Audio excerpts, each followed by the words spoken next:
Alright, are we recording now? Yeah. Hello, my name is Teresita Blanco, the artsysister, and today we're going to be reading My Sweet Vampire Candice, or Vampires in the Sunshine State. So yeah, let's sink our fangs into it. Chapter 1. My sweet vampire leaves her home. My sweet vampire lived in an isolated mountain village named Martisor. The girl had originally been born in Florida. She had come to be very specifically in Miami Beach in 1925. At the time of her birth, her mother had been going through a bit of a depression phase. It took more than a year for her mother to finally give the girl a name. After roaming the world for a bit, Candice's family eventually settled in the village called Martisor. When the magic vampire finally settled down, she gave her only child a name, Candice. Her daughter liked eating candy more than she loved drinking blood. Many a time sweet Candice could go for months without drinking a drop of blood. To help nourish her vampiric child, the Kaiser of Martisor would feed her daughter gummy blood. Other times she got more and more creative with the bloody sweets. As for Candice, she lived a plain, ordinary, isolated life. Due to the remoteness of her village, her only glimpses to the outside world came in the form of movies.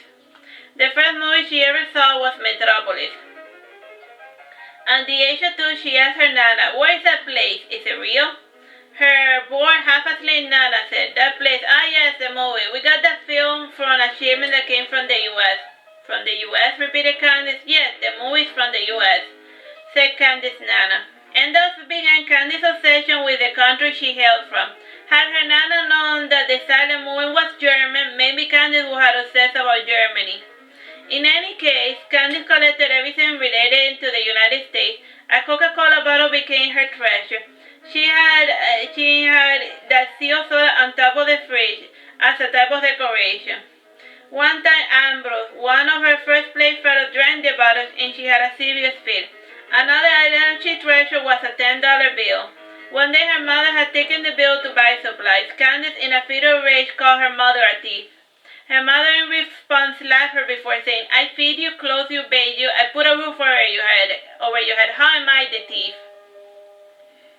Her mother was not habitually physically violent, and Candice's mother did apologize after the fact. Despite forgiving her mother,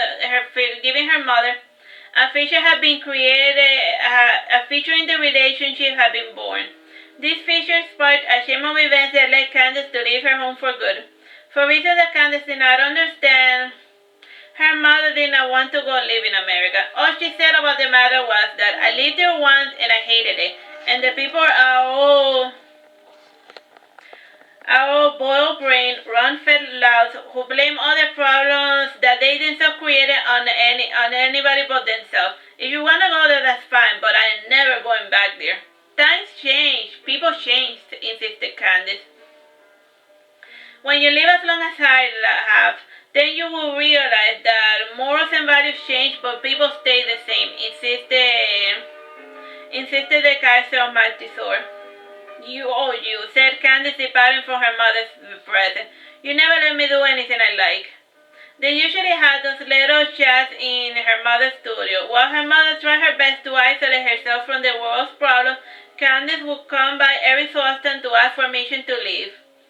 Her mother would tell Candice to do whatever she felt like, and the girl would take it as a personal offense. Candice wanted her mother to show support, to tell her that she approved of her decision, to tell her that going to the U.S. was a good idea. As of late, she had been more insistent on the matter than usual. In the old days, Candice would come over and ask, "Can I go to the U.S.?" And her mother would answer, "Now it is not a good time. There is a war going on." By now it was 2001, and again Candice asked, "Can I go live in Florida?" "No, Candice, the people there are at war again," said her mother. "But Mama, you always say the same thing," insisted Candice. "You doubt me here, look," said her mother, pointing to a chest. Candice opened the chest, and she found inside a bunch of old newspaper clippings and old movie reels and tapes. After looking at them over the top, Candice said, pouting, "You weren't lying. There really is a war going on there." The way I see it, if you really wanted to go, you wouldn't let a city war stop you from getting what you want, said her mother, laughing. That morning, Candice slept on the matter. You get it, cause like vampires sleep in the morning.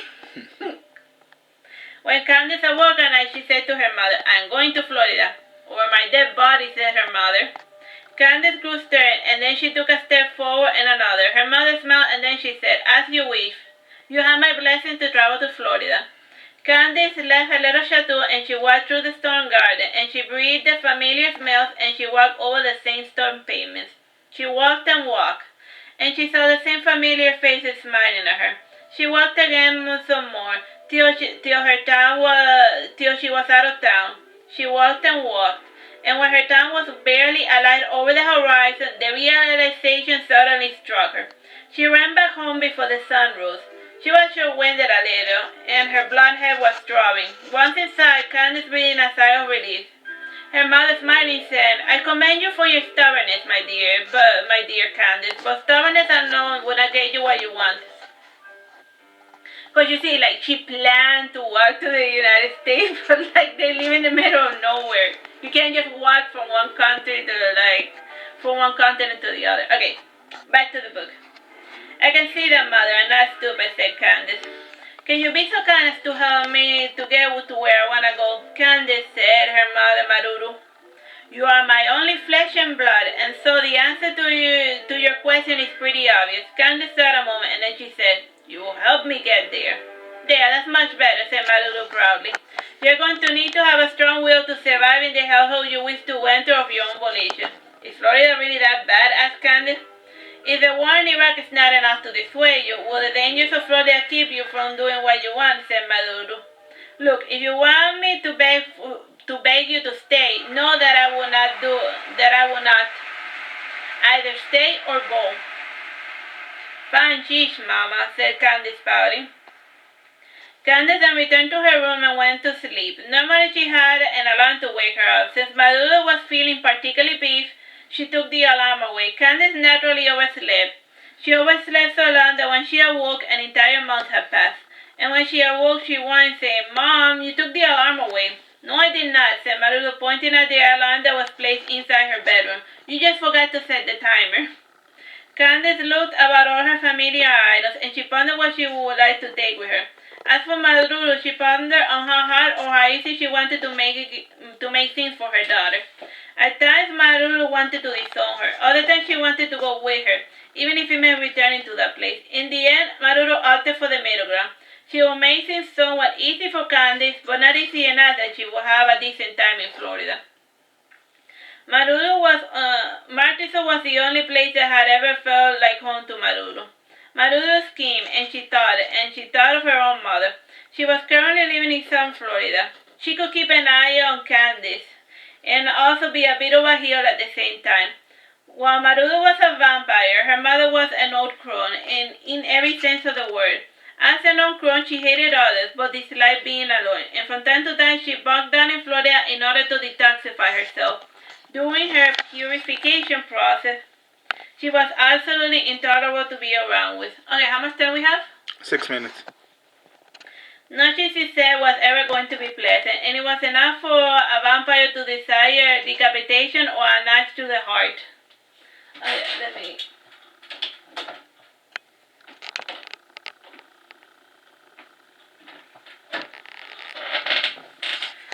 While her daughter packed, Maruru looked through her drawers looking for her old Motorola cell phone. After trying to call her mother for a bit, she sent her a message to her beeper.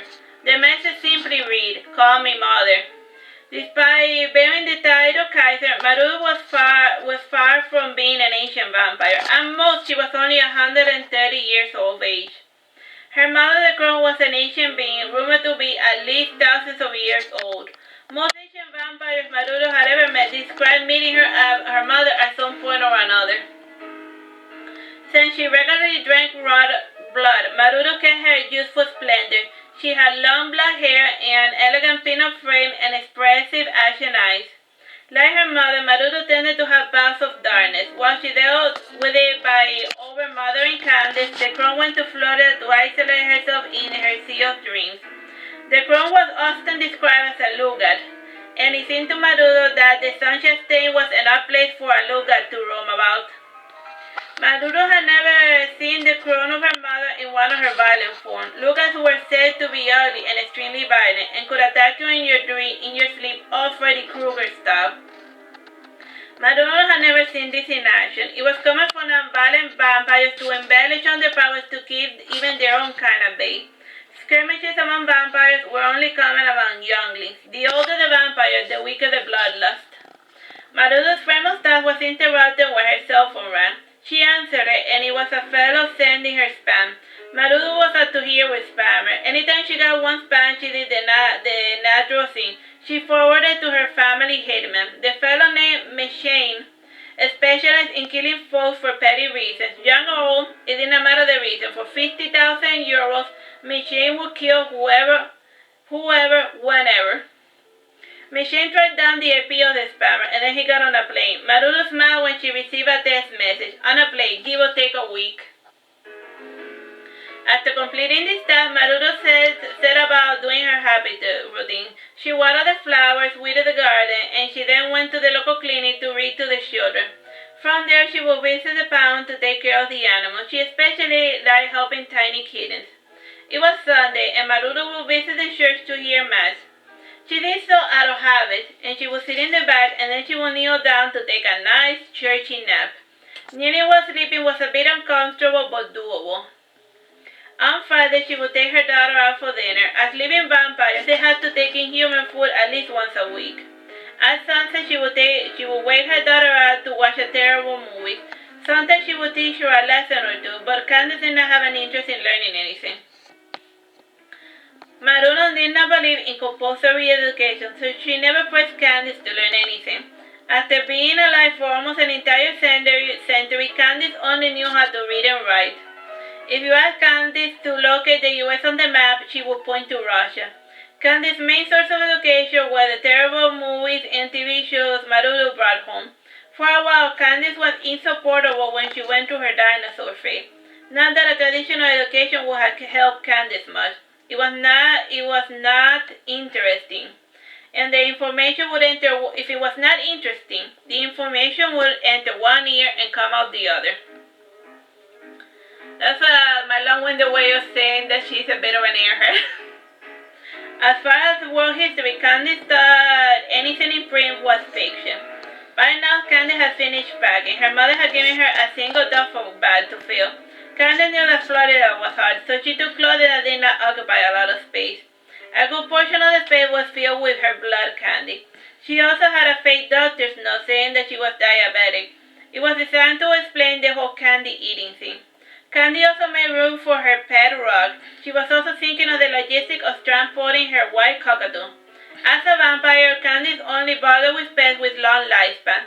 Her pet went by the name of Cassandra. It was 45 years old. Candice went to her mother to ask her about the bird, and when she saw her on the phone, Candice sat down on the sofa to wait for Marudo to finish her call. Marudo had finally gotten in touch with her mother, Anya. That was the name she went by now, but she was originally called Candice. Anya had changed her name because she hated being called Candy. Marudo was in that moment saying, "Yes, I know, Mother, but still she has her heart set on that place, so what can I do?" "Oh, I don't know," said Marudo, looking at her daughter. "Fine, I trust you to make arrangements on your end," said Marudo. "Bye, I love you too, Mom," said Marudo before kissing the phone and hanging up. The following day, Marudo took her daughter Candice to the local market to get her a passport done. Candice smiled to get her photo taken. She even winked because she thought it made her look cute. Marudo said to Candice, "This is a serious thing, Candice, and the folks in the airport only like serious pictures, so pretend you are dour and glum, why don't you?" Candice passed her hand over her face, and as she did, her expression became a parody of somberness. The photo was taken. In about a week, Candice received her passport from the U.S. Embassy.